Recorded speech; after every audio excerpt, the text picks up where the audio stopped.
ज्ञान उतना करो जितना पचा सको। कुछ ज्यादा ज्ञानी हो गए तो मुनि विरोधी भी हो गए, मुनि की निंदा करने लगे, साधुओं की निंदा करने लगे, साधुओं को गलत बोलने लगे। अपने आप के लिए ध्यान रखना, एक बार श्रीपाल ने मुनिराजों के प्रति गलत विचार बनाए और ईर्ष्या करी और उसका फल कुष्ठ रोग हुआ। आज एक संकल्प जरूर ले लेना कि 2 शब्द मुनि के बारे में अच्छा बोल पाओ या ना बोल पाओ, लेकिन एक मुझसे कभी गुरु निंदा नहीं करना, साधु निंदा नहीं करना। नंतर दुर्गति का बंध ऐसा होगा, ऐसा पाप बंद होगा कि बाद में आप पछताओगे।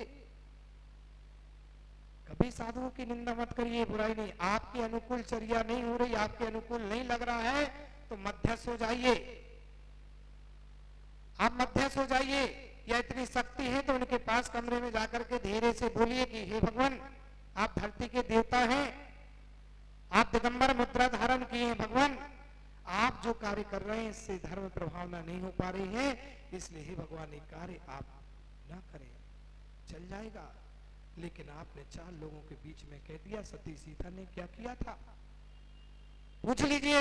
रवि सेनाचार्य महाराज पद्म पुराण में लिखते हैं कि सती सीता एक जगह से निकल करके जा रही थी, गुफा में एक दिगंबर मुनिराज बैठे तत्व चर्चा कर रहे हैं, एक कारिका माता जी बैठी।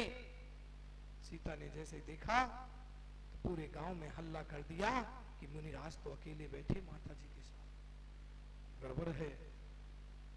और उसको मुनिराज के ऊपर आरोपण लगाया तो सीता के ऊपर भी आरोप लगाया गया कि जो लंका में रह करके आई वो कैसे शुद्ध हो सकती है,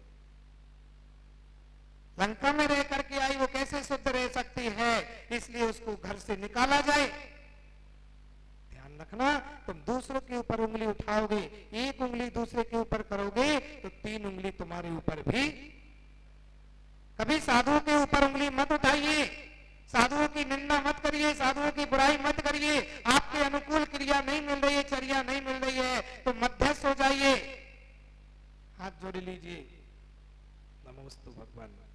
क्योंकि मैंने पहले भी कहा था कि आज आप नमस्कार मुझे कर रहे हो तो बिरंजन सागर के शरीर को नमस्कार नहीं कर रहे हो, इस रत्नात्रय के लिए नमस्कार कर रहे कि आपने जो रत्नात्रय धारण किया है, जो संयम धारण किया है, मेरा उसके लिए नमस्कार है। मैंने व्यक्ति विशेष को नमस्कार नहीं किया, किसी के लिए नहीं किया, मैं तो उस रत्नात्रय को नमस्कार कर रहा हूं। तो पुण्य तो वैसे ही मिल गया आपको, पुण्य अनुपुण्य बंद हो गया। इसलिए आज संकल्प कर लो। कितने लोग नियम लेना चाहते हैं कि मैं अपने जीवन से मुख से कभी गुरु निंदा नहीं करूंगा? कितने लोग नियम लेना चाहते हैं? 1, 2, 2.5, पौने 3, मतलब जी करेंगे सब। मंत्री जी आप ही नहीं उठा रहे। अरे उठाओ अच्छे से कि महाराज जिंदगी में कभी भी इस मुख से कभी गुरु निंदा नहीं करेंगे। बेटा करोगे? कहे उदास बैठे हो, अच्छी करो ना, हाथ ले लो संकल्प कि महाराज आज के बाद मैं कभी गुरु निंदा नहीं करूंगा। और इससे बच जाओगे तो कम से कम संसार से पार होगे। और गुरु निंदा संसार में फंसाने वाले हैं। आप लोगों के लिए बहुत बहुत मेरा मंगल आशीर्वाद है।